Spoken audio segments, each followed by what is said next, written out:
orang-orang yang mengatakan bahwa yang dilakukan masyarakat Muslim Indonesia ini adalah sebuah yang tidak ada ajaran daripada agama Islam. Mereka sebut orang yang bertahlil 1 malam, 2 malam, 3 malam sampai 7 malam haul itu sebagai tindakan-tindakan bid'ah. Man ahdasa fi amrina hada ma laysa minhu fahuwa raddun. Itu dalil mereka. Barang siapa yang membarukan, yang menciptakan sesuatu dari agama ini, sesuatu yang tidak ada dari agama itu, maka dia tertolak. Bagi orang-orang yang memahami agama secara literal, letterlek, maka model-model agama Islam yang kita pahami dalam paham-paham keagamaan seperti ini dianggap tertolak. Padahal karena mereka memahaminya tidak terlalu dalam, Nabi mengatakan yang ditolak itu malaysa minhu, bukan malaysa fihi. Sesuatu yang tidak ada asal sedikit pun dari agama itu yang ditolak. Bukan kalimat Nabi Muhammad malaysa fihi. Kalau malaysa fihi, sesuatu yang tidak ada di dalam agama ini, itu tertolak. Apa agama ini? Al-Quran, Al-Hadis. Kalau sesuatu tidak ada di dalam Al-Quran, ditolak. Kalau Nabi Muhammad mengatakan malaysa fihi, sesuatu yang tidak ada di dalam Al-Hadis tertolak, tidak dapat diterima. Kalau Nabi mengatakan malaysa fihi. Tapi ketika Nabi Muhammad sallallahu alaihi wasallam mengatakannya malaysa minhu, sesuatu yang tidak ada asal dari agama, maka tertolak. Sekarang kita bedah, apakah acara tahlil semacam ini ada dalil, ada asal dari agama atau tidak? Untuk mengetahui hukum tahlil apakah ada asal dari agama, kita harus mengetahui apa yang dibaca di dalam tahlil, apa yang dilakukan di dalam tahlil. Yang dilakukan dalam tahlil, satu, hadar, mengirimkan Fatihah untuk orang-orang mulia. Ini ada dalilnya. Kemudian membaca Yasin, membaca Qulhu, ada dalilnya. Membaca Quran bahkan merupakan ibadah yang banyak pahalanya. Setelah itu membaca sholawat, ya ayyuhalladzina amanu shollu, ada dalilnya.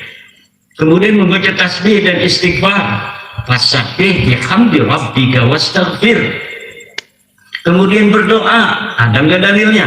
Ud'uni astajib lakum. Setelah selesai kasih makanan, ada nggak dalilnya ngasih makanan? Ada, dalil sedekah.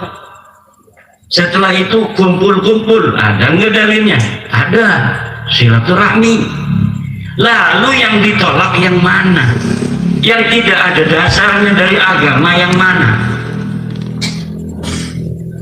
Walaupun tidak ada di dalam agama, Al-Quran tidak pernah mengatakan apabila ada yang mati maka bertahlillah 7 malam bagi yang punya duit, yang tidak punya duit 3 malam enggak apa-apa. Shadaqallahul adzim. Enggak ada. Betul, enggak ada di Al-Qurannya yang begitu letterlek. Di hadis juga tidak ada.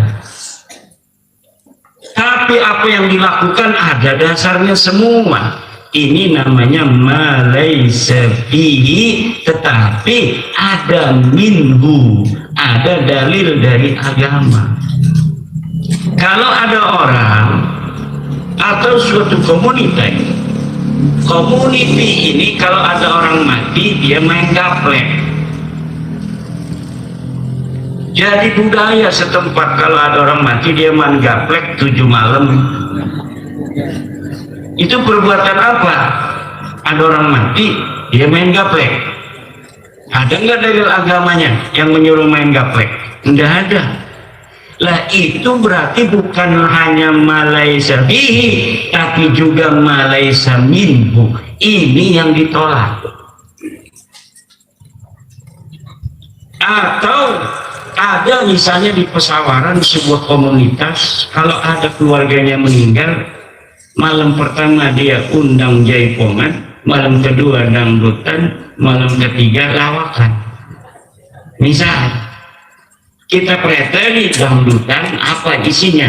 1, nyanyi lagu judi misalnya, atau nyanyi lagu cinta.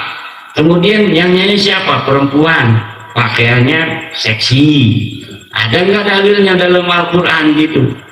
Orang suruh pakaian seksi? Tidak ada. Joget, ada nggak dalil Al-Quran yang suruh joget? Di hadis ada nggak suruh joget? Nah, inilah yang malaisa fihi wa laisa minhu. Maka ketika Wali Songo menyebarkan agama Islam di Indonesia, Wali Songo menggunakan sebuah pendekatan kebudayaan yang disebut dengan kearifan lokal, the local wisdom.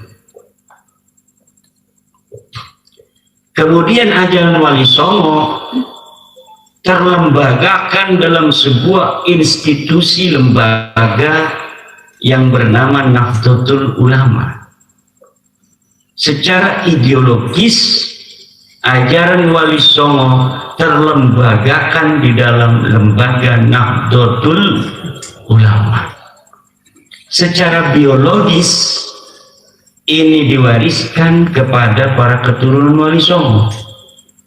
Secara ideologis itu dipegang oleh murid-murid Wali Songo sampai kepada guru-guru kita di pondok-pondok pesantren yang tergabung di dalam Nahdlatul Ulama, di mana dari 270 juta penduduk Indonesia, 230 jutanya itu muslim.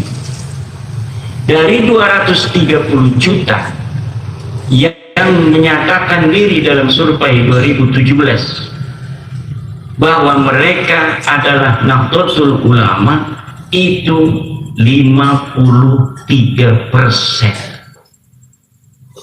Sisanya itu dibagi untuk Muhammadiyah sekitar 10 juta orang, kemudian yang lainnya ada yang 3 juta, Persis dan sebagainya, dan yang lainnya sisanya 4 juta dibagi HTI, FPI dan sebagainya yang fundamentalis. Itu 4 juta orang dibagi sekian puluh organisasi. Jadi betapa Nahdlatul Ulama secara kuantitas itu besar. Karena apa? Karena memang itu adalah ajaran dasar yang diajarkan oleh Wali Songo. Lampung ini ajarannya Sunan Gunung Jati, jangan gegabah. Banten dan Lampung, semalam saya sampaikan di Talang Padang bahwa Banten saudaranya Lampung, Lampung saudaranya Banten. Bukan hanya saudara dalam seagama, tapi saudara dalam nasab. Karena Sunan Gunung Jati jalan-jalan ke Lampungnya Badan Islam, ketemu gadis cantik, dinikah, punya anak namanya Ratu Darah Putih. Nyebarin Islam di Banten, ketemu wanita cantik, kemudian dinikahi, namanya kaum Anten, kemudian punya anak Maulana Hasanuddin. Raja Banten anaknya Sunan Gunung Jati, keratuan di Lampung anaknya Sunan Gunung Jati. Anak cucunya sekarang ini yang asli orang Lampung, Kalau namanya sudah nama-nama Islam begitu, itu kemungkinan besar ada trap dari Sunan Gunung Jati walau tanpa catatan. Kata Gus Ketum, ada nutfah nubuah walau tidak ada catatan.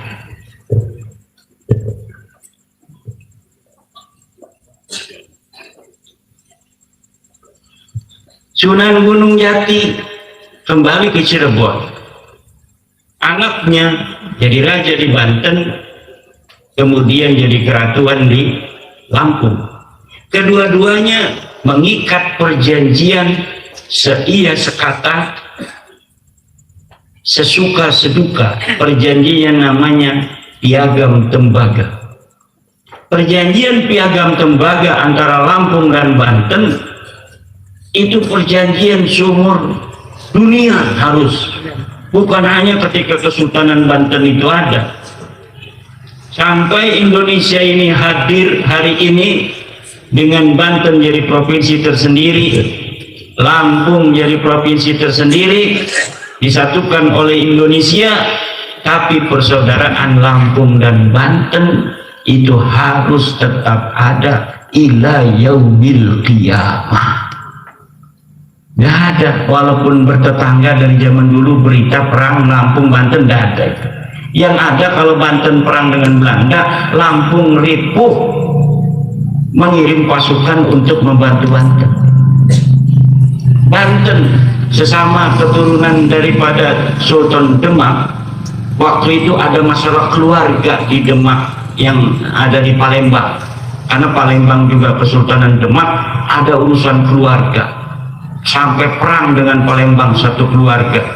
Lampung ikut siapa? Bukan ikut Palembang yang dekat, tapi ikutnya ikut Banten.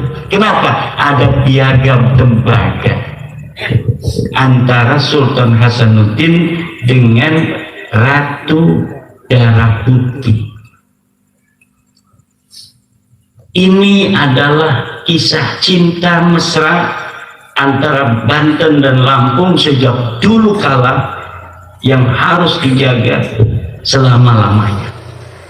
Maka saya sampaikan semalam di orang-orang Banten, di Sinar Banten, mayoritas orang Banten, kalau sampai ribut sama orang Lampung jangan lawan, ngalah aja, kecuali masalah janda.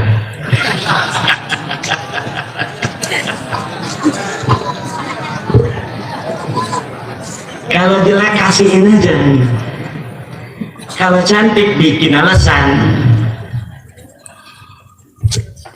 Ajaran Wali Songo, Islam universalnya sama dengan ajaran daripada Islam yang berkembang di Saudi Arabia. Kenapa? Karena ulama-ulama kita itu dakik di dalam ilmu. Mereka bisa baca kitab kuning, mereka mengerti tafsir, mereka mengerti hadis, mereka mengerti asbabul wurud, mereka dapat membedakan antara agama Islam yang universal ajarannya dengan agama Islam yang ajarannya itu bisa dikompromikan dengan tradisi dan budaya. Karena Islam itu kan agamanya Allah, bukan agamanya Nabi Muhammad. Allah punya agama, namanya agama Islam, diturunkan kepada nabi-nabinya sesuai dengan tempat dan kondisinya mereka yang berbeda-beda. Ketika agama Islam ini dikasih Nabi Musa, ada interaksi timbal balik antara wahyu yang disampaikan oleh Allah kepada Nabi Musa dengan keberadaan Nabi Musa yang ada di Mesir. Misal Nabi Musa suruh sholat, kalau orang Arab sholatnya pakai jubah. Karena perintah sholat datang kepada Nabi Muhammad setiap hari pakai jubah, maka Nabi Muhammad sholatnya pakai jubah. Ajaran universalnya sholat itu sama, cara melaksanakannya yang berkaitan dengan kebudayaan, yaitu pakaiannya berbeda antara Nabi Musa yang ada di Mesir dengan Nabi Muhammad yang ada di Saudi. Begitu pula ketika agama Islam yang universal ini dibawa oleh Wali Songo ke Indonesia, mengalami proses akulturasi, interaksi antara agama Islam ajarannya yang universal dengan tradisi lokal budaya setempat, maka menjadikan agama Islam di Indonesia agama Islam yang memiliki tipologi khusus, yang memiliki kekhasan seperti sekarang ini. Pakai sarung, supaya saya pakai sarung, udah pakai sarung pakai jubah supaya agak keren. Karena datangnya ke orang Lampung yang pakai sarung, ya sholatnya pakai sarung. Karena sholat disyaratkan menutup aurat. Pakaiannya yang ada sarung, ya pakai sarung. Pakaiannya yang ada celana, ya pakai celana. Kalau banser lagi mau sholat, ya pakai pakaian banser, nggak apa-apa. Yang penting sepatunya dicopot. Bukan masalah nggak boleh pakai sepatu, takut sepatunya nginjek tai kucing. Jadi ajaran Islam yang universal di Arab sama, di Indonesia sama, di Maroko sama, di Eropa sama. Tetapi interaksi budaya lokal yang berada di wilayah masing-masing secara geografis, klimatologis mengakibatkan tipologi yang berbeda-beda. Hari ini PBNU menggunakan istilah Islam Nusantara. Untuk apa digunakan Islam Nusantara? Untuk menjadi tipologi model Islam yang berkembang di Indonesia dari sejak zaman pertama kali dikembangkan oleh para Wali Songo sampai hari ini, ternyata secara faktual memiliki tipologi kekhasan yang berbeda. Kalau kita ke Arab Saudi jadi petugas haji gratis kayak Kiai Haji Syiar kemarin 2 kali haji gratis melulu. Ini apa doanya? Itu kita akan melihat tipologi Islam yang berbeda-beda. Udah melihat pakai peci hitam, orang Indonesia, orang Islam Indonesia. Oh, ini pakainya udeng-udeng kayak Letnan Takur begitu kan. Oh, ini India. Oh, yang begini, oh orang Yaman, ini keturunan Ba'alawi nih. Ketahuan dari tipologi kebudayaan yang berbeda-beda. Tetapi Islamnya satu. Ada orang ngomong Islam Nusantara sesat. Islam Nusantara musyrik. Dasar ngajinya biar dalam begitu. Tugas ulama ini membedakan mana yang Islam sesungguhnya yang diinginkan Tuhan dengan Islam yang telah mengalami proses akulturasi dengan budaya Arab. Nah, ketika kita sudah bisa memilah, ngiles, kalau zaman dulu kan bukan buat ngiles, padi diiles agar terpisah antara cangkang dan padinya. Begitu pula ulama yang tahu diiles ini hadis yang sampai kepada kita. Nabi Muhammad pakai jubah ketika sholat, kemudian diiles oleh ulama. Oh, sholatnya ini adalah universal, tapi pakai jubahnya itu adalah lokal. Jadi bisa berubah. Jadi enggak dikatakan tidak sah ketika orang Lampung sholat pakai sarung. Kalau misalnya apa yang ada di Arab harus ciples dikatakan sebagai ajaran agama yang universal, maka kita harus semuanya ngikutin Arab. Sholatnya harus pakai jubah, kalau nggak pakai jubah nggak sah. Nanti akan memberatkan umat manusia. Inilah kemudian yang dipahami oleh Nahdlatul Ulama, ulama-ulamanya. Karena apa? Ibnu Khaldun, tahu Ibnu Khaldun ya, yang punya kitab apa namanya Ibn Al-Muqaddimah, itu membagi manusia karakteristiknya, seluruh keturunan Adam yang sama, nenek moyangnya satu Adam, tapi ketika dia ada di Afrika wataknya beda. Ketika turunan Adam ini ada di Eropa wataknya beda. Ketika Adam ini keturunannya ada di Indonesia wataknya beda. Ketika ada di Arab wataknya beda.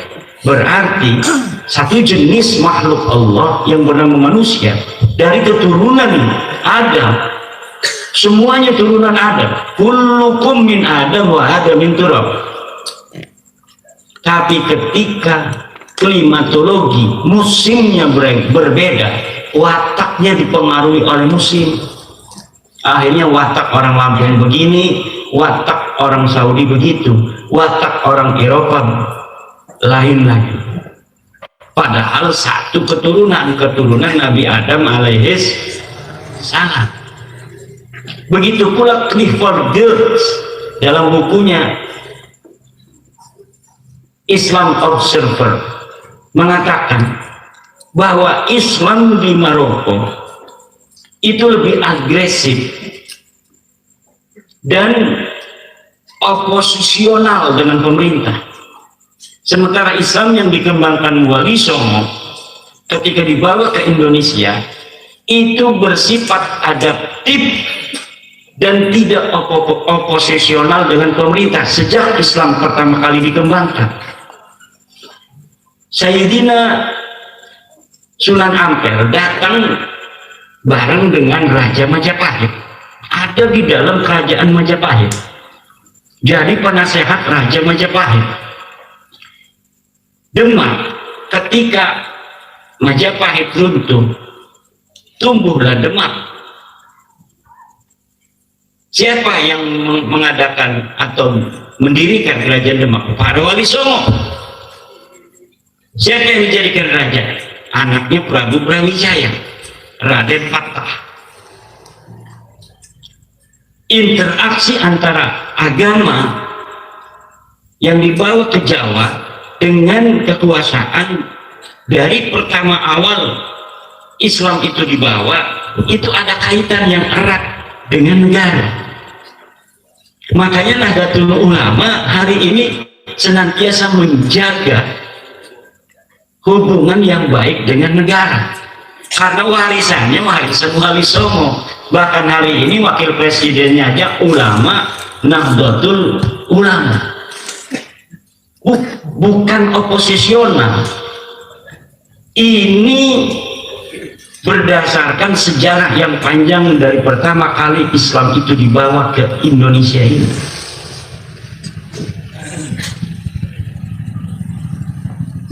Nah, ajaran Wali Songo ini sekarang ini mulai dikerdilkan. Sejarahnya mulai dirubah-rubah, nasabnya diacak-acak. Tadi Kak Haji Syiar mengatakan saya lagi viral tentang nasab. Itu saya tidak akan bicara dalam di sini. Silakan baca saja. Saya sudah mengarang 2 bahasa Indonesia buku tentang nasab. Yang pertama adalah menakar kesahihan nasab Habib di Indonesia. Di dalam kitab itu, buku itu berbahasa Indonesia, diterangkan bagaimana nasab para habaib yang mengaku keturunan sebagai keturunan Rasulullah itu ternyata tidak terbukti dan terkonfirmasi secara ilmiah sebagai keturunan daripada Rasulullah Muhammad Shallallahu Alaihi Wasallam. Dan saya dapat pertanggungjawabkan itu secara ilmiah dan siap untuk berdiskusi dengan siapa saja dari kalangan Rabita Alawiyah yang ingin berdiskusi memperdebatkan hasil temuan saya. Yang kedua, buku terputusnya nasab Habib di Indonesia. Kalau yang pertama baru menakar kesahihan, kalau buku kedua sudah memutuskan terputusnya nasab Habib di Indonesia kepada Nabi besar Muhammad sallallahu alaihi wasallam. Buku ketiga berbahasa Arab, Al-Mawahibul Ladunniyah fi inqita'i nasabi Ba'alawi bin Ubaidillah. Ini sama dengan buku terputusnya nasab Habib di Indonesia. Buku terakhir baru beberapa hari saya selesaikan, itu adalah I'anatul Akhyar fi Jawabi Syekhi Muhammad Abdillah Mukhtar. Ada seorang ulama besar dari Sukabumi, kebetulan asalnya dari kampung saya, dari Kresek. Kakeknya itu satu nasab, kemungkinan besar dengan keluarga saya, ke atasnya pindah ke Sukabumi jadi ulama besar di sana. Beliau menolak beberapa premis konklusi dari kitab saya. Kemudian saya jawab, di dalamnya mencakup tentang bagaimana kedudukan seorang alim yang bukan berasal dari keturunan Nabi dengan seorang keturunan Nabi yang bodoh, mana yang lebih utama? Menurut saya orang alim yang walaupun dia bukan keturunan Nabi itu lebih mulia daripada keturunan Nabi. Kalau menurut Syekh Abdullah Mukhtar, keturunan Nabi walaupun bodoh lebih utama daripada seorang alim yang bukan dari keturunan Nabi. Kita adu dalil di situ. Nah, di dalamnya juga ada tentang nasab Ba'alawi, karena beliau banyak memiliki guru dari kaum Ba'alawi ini. Nah, tradisi semacam ini, tradisi ilmiah ini sudah biasa di Nahdlatul Ulama. Sekarang kita di Bahsul Masail, saya selain sebagai wakil khatib di PWNU Banten juga adalah anggota lembaga Bahsul Masail, pengurus besar Nahdlatul Ulama. Ini sedang mengkaji tentang hukum istiqra'nya Imam Syafi'i dalam masalah haid. Ini kita sedang meneliti verifikasi relevansi antara penetapan Imam Syafi'i pada waktu itu yang menggunakan istiqra'un nafisun dengan pengakuan-pengakuan wanita-wanita yang hari ini yang berbeda dengan istiqra'nya Imam Syafi'i itu. Jadi kita akan masukkan mungkin nanti dalam konferensi besar Nahdlatul Ulama dan Munas Alim Ulama yang akan diadakan pada bulan September ini. Selain ada beberapa masalah bahsul masail yang lain. Kemudian dari diskursus yang telah terjadi selama 6 bulan ini belum pernah ada diskusi. Yang ada ngadu framing dari pendukung saya yang ada di media sosial, di YouTube, dengan pendukungnya para habaib. Kalau sudah menulis ya sudah, itu tulisan saya. Mau diperdebatkan, ayo kita satu meja.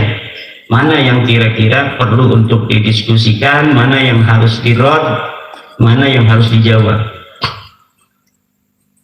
Kalau saya ditanya, itu berarti Habib itu gimana kedudukannya menurut Kiai? Menurut saya ya bukan keturunan Rasulullah Muhammad sallallahu alaihi wasallam. Yang mendekati kebenaran 100% adalah Wali Songo, walaupun keturunannya jarang mengaku sebagai keturunan Nabi. Bahkan keturunan Wali Songo itu banyak yang tidak menggunakan gelar-gelar, kecuali Banten yang masih pakai gelar itu bagus. Di Jawa anak kiai banyak yang pakai gelar Gus, di Madura pakai gelar Lora, di Sumedang masih pakai gelar Raden. Tapi yang lain itu banyaknya turun Wali Songo itu paling banter ngakunya itu hanya keturunan Wali Songo. tidak sampai mengaku keturunan baginda Nabi besar Muhammad sallallahu alaihi wasallam. Bahkan banyak yang keturunan asli sama sekali tidak mengaku di hadapan publik bahwa mereka keturunan Wali Songo juga. Bahkan silsilahnya pada dibakarin.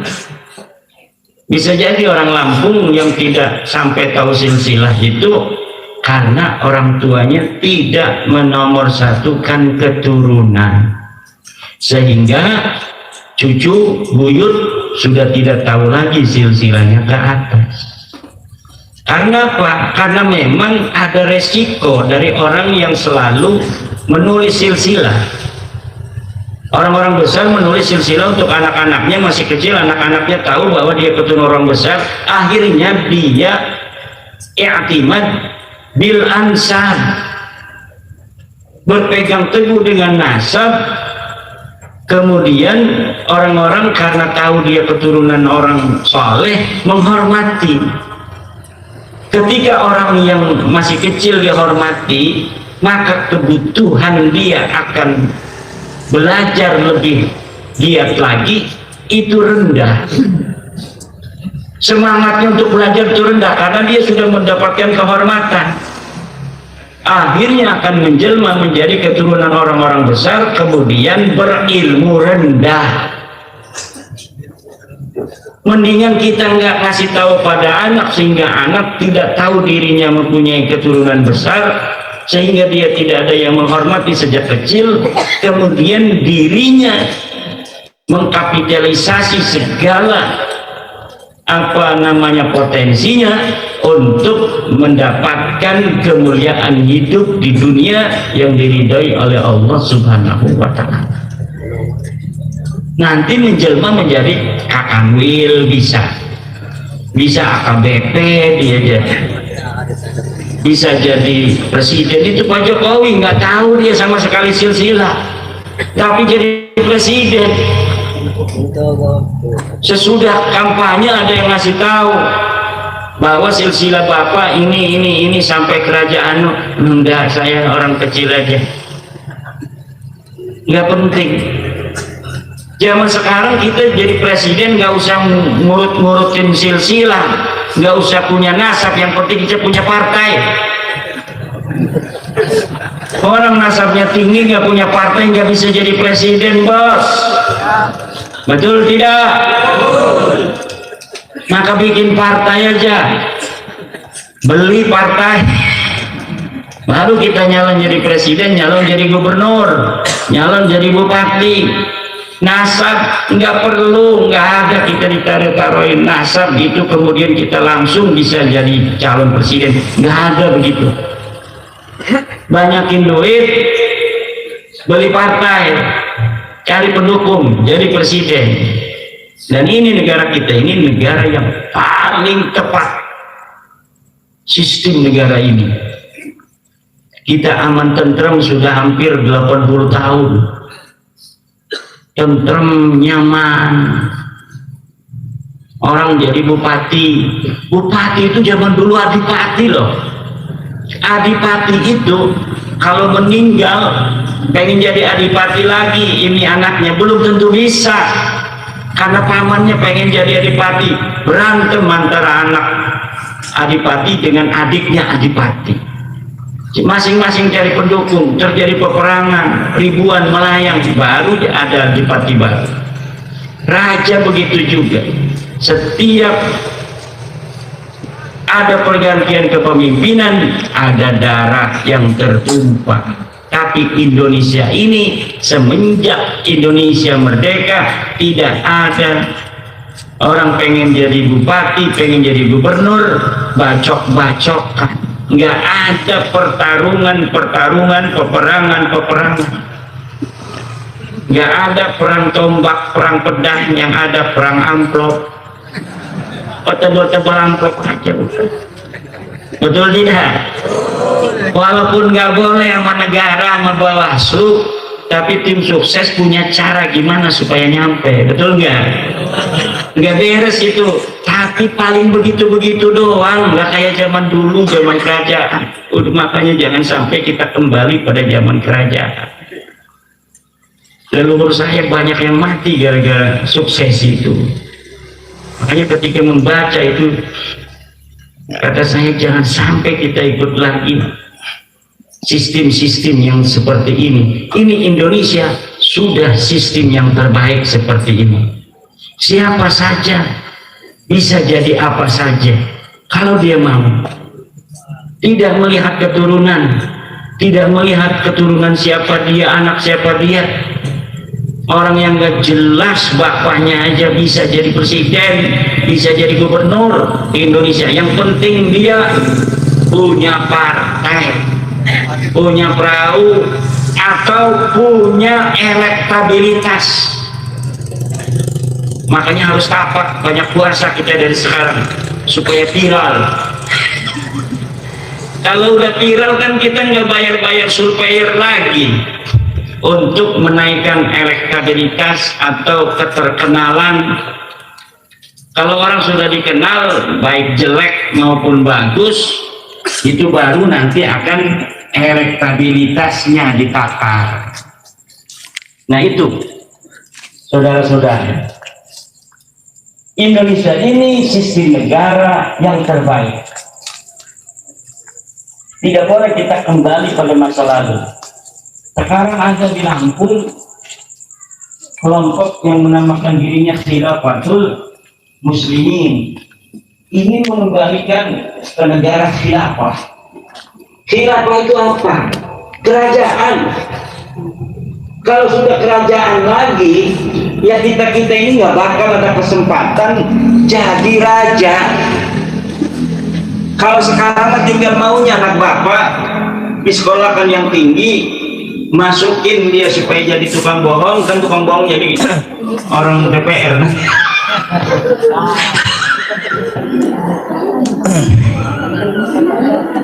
Iya, kan saya sering gitu kampanye.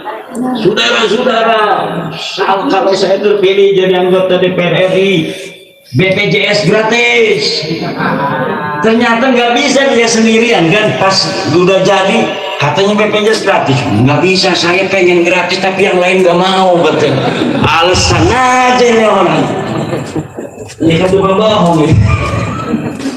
Ajarin aja anak bapak tuh supaya bisa begitu. Jadi politisi nanti tuh.